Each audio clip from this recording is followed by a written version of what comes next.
Hi Texters, welcome back to K2CS. I hope you are finding the videos informative. In the last video, I had promised to come up with a new topic, function. So this is that topic. Those who haven't watched the previous video will find it somewhere here. Let's get started with functions.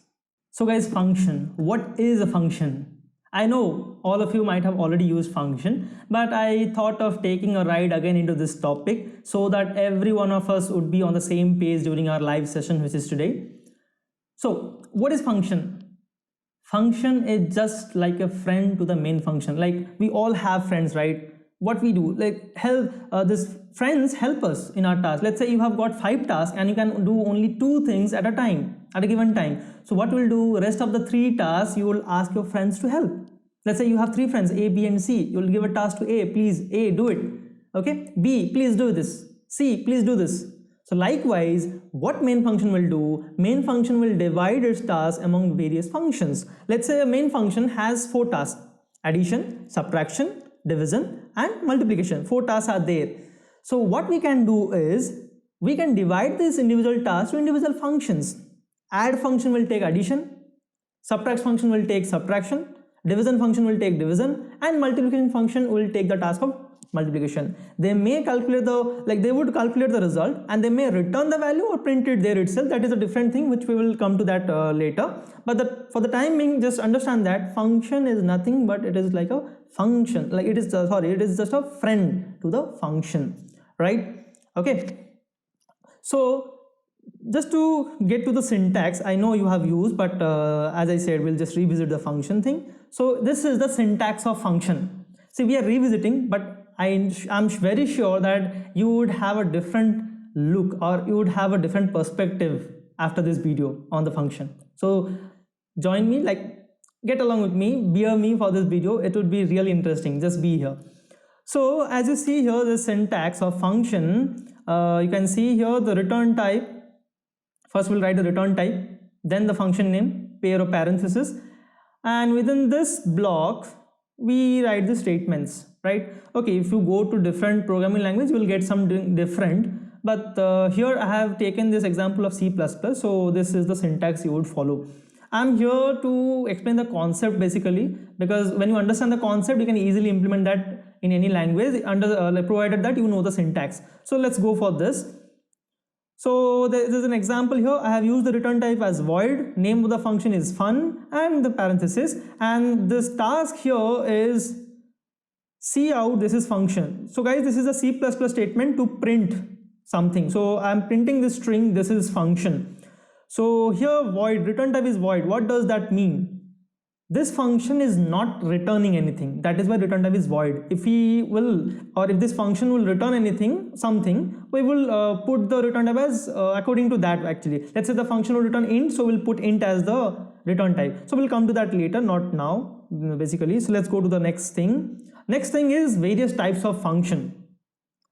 So guys, to explain this concept, I will relate it to a real life example. What is that? We will take this scenario where we have been given assignment to do. Let's say we are doing BTech right now. So we get assignment during BTech, right? But the thing is, not every one of us will do the assignment by our own. Sometimes we copy from our friends, fine, that is okay. That is one thing. But sometimes what we do is we give it to our friend, please do it for me, please write it for me. That is even more interesting, right?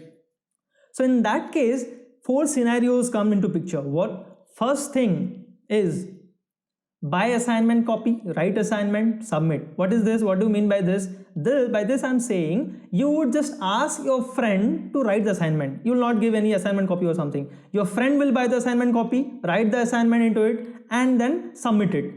Right? This is first case. Second case is you, while asking to write the assignment to your friend, you give the assignment copy to your friend, right? Okay, then what you will do, then you will ask, obviously you are giving assignment copy and you will ask him or her to write the assignment. So your friend will write the assignment on the copy you have given. So you have given a value to work upon, right? Then your friend will write the assignment copy and submit it. So this is the second scenario. Third scenario is you would buy the assignment copy.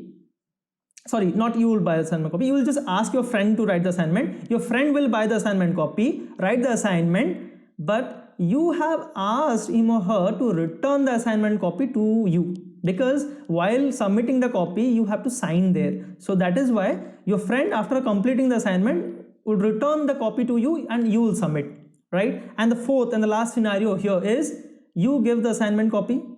Okay, the previous case was your friend bought the assignment copy and returned the assignment, but returned the copy to back to you so that you submitted. Fourth one is here is you would give the assignment copy to your friend would write assignment on that, and he or she would return it back to you so that you would submit. So these are the four scenarios, guys. So these four scenarios, I will map this into four types of function. So the first type is without argument, without return. Why without argument? You are not giving anything. You have just asked your friend to write the assignment. So your friend has bought the copy, written the assignment, submitted it. So main function will just call another function and the friend, let's say, or another function will do the task. It will create necessary variables and all. It will do the task and print it. It will not return anything. This is first type. Second type here is with argument, without return. So if you remember second scenario we have discussed, so you would give assignment copy to your friend, right? So your friend has got a value to work upon or got some argument to work upon. Similarly, main function while calling another function would send some argument. Now that function has some argument to work upon, right?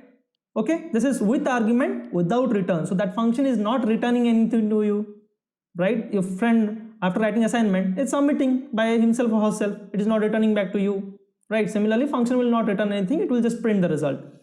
Third type here is without argument and with return. Okay, so this time you are not giving any copy to your friend. So your friend is buying the copy, writing on it and returning back to you, you would submit.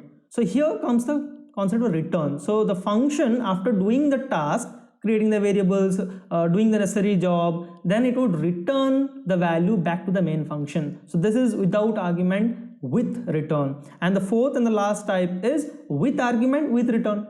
You would give the copy to your friend will write the assignment and return back the copy to you. Similarly, main function will call a function, given it will pass some argument to the function. So the function will do some task and it will return back the result to main function. Main function will print or submit or something, whatever you do. So these are the different types of function here, guys. So here it is, first one. I've given an example of first one, without argument, without return. So void main, as this function will not return anything, so this will give you no result, like it will not return any value. That is why return type is void here. So what is the statement here? I have taken this example. So your friend has to buy copyright. That is why here the variable creation has been done inside the function itself. Function is creating variable, allocating memory, then it is calculating. Okay, it is carrying out the operation, whatever the needed operation is, it is carrying out that operation, and then it is directly printing the result. It is not returning back.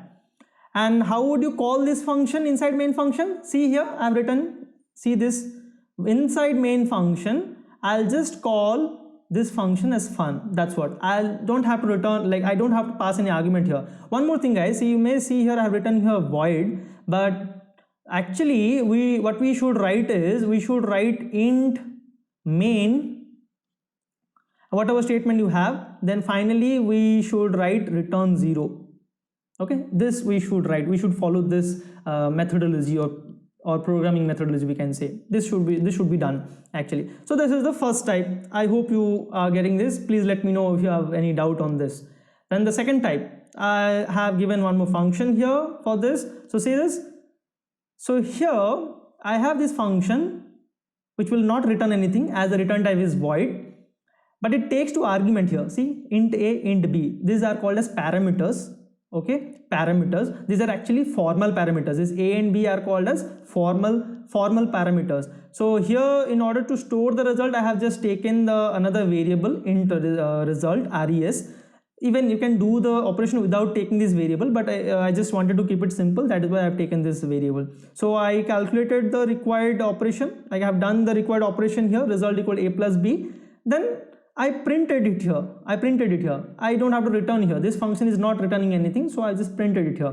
And in the main function here, how do I call this function? just call with the name. You call your friend with name, right? Similarly here, main function will call the function with its name. So fun 10, 20. Here 10 and 20 are called as argument, and these are actually called as actual arguments, not that argument which we do sometimes with our close ones. Okay, not that, but arguments. And this a and b are known as formal, you can say, parameters. Normally we call these are parameters. You can also say argument, but this is a normal like we follow this thing. We call this as this a and b as parameters, and this 10 and 20 as arguments. So these are actual arguments 10 and 20, and this is formal parameters. Instead of passing 10 and 20, you can take some variable a, b, something x and y you can pass. So you can also have same name. Formal parameters and actual parameters both can have same name. No issue on that. So coming to the third type, I hope the second type is clear. Let me know in the comment if you have any doubt on this. So coming to the third type, see this example. So here the return type is int, because now this function is going to return something to main function, right? Your friend is going to return the assignment copy to you. So let's see this. So as this function doesn't take any argument, this is without argument, so it needs to create the variables required here. It needs to create the variable required. So here I have taken this variables a, b and result. Okay, then it has carried out the necessary operation, like addition operation, then it has returned the result. It has not printed the result here, it has returned the result. So in main function, how do you call? So you're calling this function fun. You're not passing any argument, as this function is not receiving or expecting any argument, fine. But this function is returning something. Let's say if we go with the same value, 10 and 20, a value is 10 and 20, so a plus b would be 30, right? And you are returning the value of result, that is 30, so 30 would be returned. So this function over here is returning 30. That should be stored somewhere, and that is why we have assigned this to r equal to fun. So whatever value would be returned by fun, that would be caught in r. So return type of the function here, fun, which is int, should match with the return type, data type of r. So data type of r, return type of function should match here. Then we are just printing it here, cout r. As simple as that. So this is the third type. Okay, I hope that's clear. Then coming to the fourth type, with argument with return. So this would return some value, that is why the return type is int. Also it will take arguments or parameters a and b, two arguments. So you see here I have just created that result variable. Instead, even without creating this variable, you can also do, you can directly write return a plus b, but I just wanted to keep it simple. So I have first stored the result of addition, then I have returned it. Fine, so you understand this, right? So we have added, stored it in a result, and then we are returning the value of result. In main function, you see here what we are doing, same thing. Okay, this function will return actually a value that is 30. So we are storing that in this variable r, and finally we are printing it, and this we are passing this 10 and 20 as argument. Okay, so this is it, whatever we are doing here. Got it, guys? I hope these four types of function are clear. So we have now seen in a different perspective, but the end result is understanding the different types of function. That was my intention here. Okay, fine. Why do we use this function? Okay, we use function a lot, I know, but why do we use? What are the benefit of using function? Okay, please mention the benefits of using function in the comment. Okay, meanwhile I would move on with our session or topics, whatever we are doing here. So let's see this scenario. So I have, let's say you and your friend. Okay, so we do project, right? So let's say you have a group of 2 members, for example. So you are doing a project here, and your task is to code. Your friend has the task to research, formulate something and keep ready a formula, and your friend will give you back to it, like your friend will give you the formula and all, and you have to code it, you have to implement it. So coding task is yours. Got it? So what we will do here is, if coding task is yours, so you would, let's say we have this habit, right? We do it before night, or just one day before the submission date. So let's say the previous day you the whole day and night you have try to implement it the previous night, or let's say just a day before. So you have whole night, you have you are there up there and you are writing this code, implementing the code, and finally you have done everything. Your friend has given some formula, you have implemented that and it is correct. Now you are chilling. Let's say you are watching some series out there, Mirzapur has released, right? Maybe you are watching Mirzapur, let's say. So here if you see,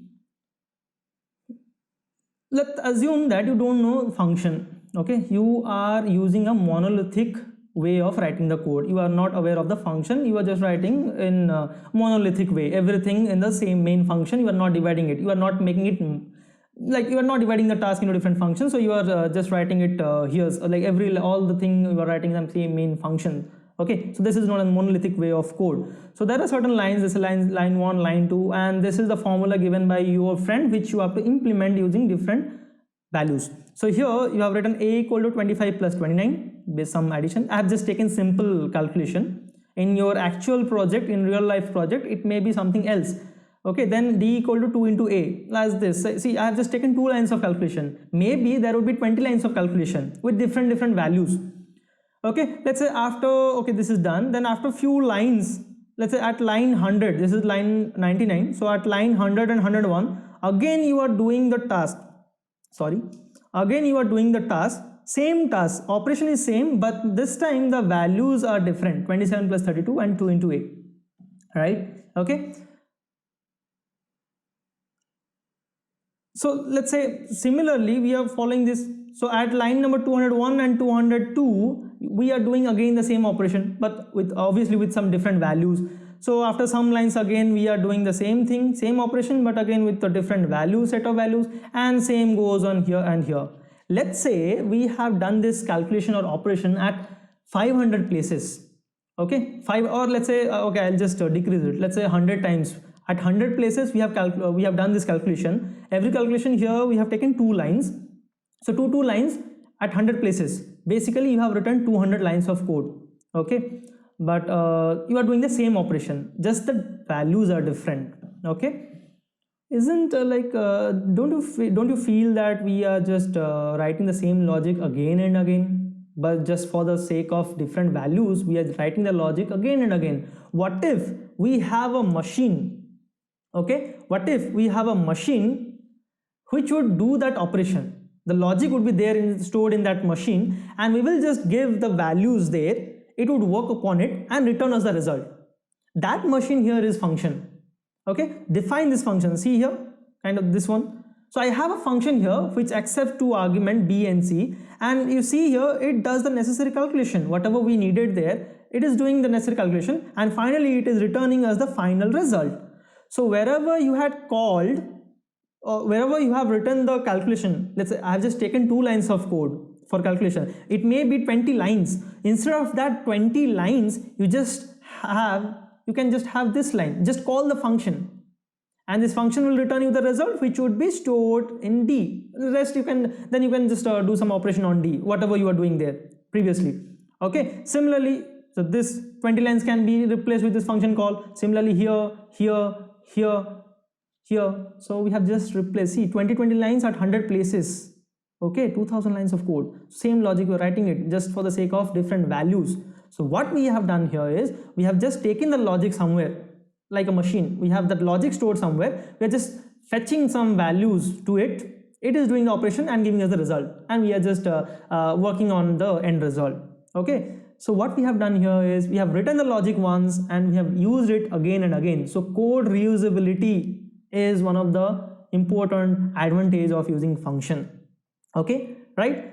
Let's go to the next point, next advantage. Okay, the same, why do we use function? The second advantage. So I'll go with the same thing here. Same scenario. You have written the code in monolithic way, you don't know the function, so you have written the monolithic code, 2 lines code. We have, let's say, at 100 places you have done. I have taken only 2 lines, let's say 20 lines of code at 100 places. Okay, you have done, now you're chilling, you are watching some series out there. Now your friend comes to you and says, okay, sorry, actually I have done some mistake, the formula I have given you is a bit like there is a mistake in there. So what is the mistake? your friend will say actually that is that will not be 2 into a, but rather it would be 3 into a. Okay, just imagine here, if you see how many lines like you have to change here. Here we have, like, let's say we have written at 100 places. At 100 places, one line we have to change. Just think about if your calculation is 20 lines and you have used it at 100 places or 200 places, and 5 lines are needed to be corrected. So in that way, like in that case, you have to like do a lot of tasks, right? Okay, but if you instead of this, you see I have shown here, so every line, the lines which is needed to be corrected will be correcting it at every place wherever we had written.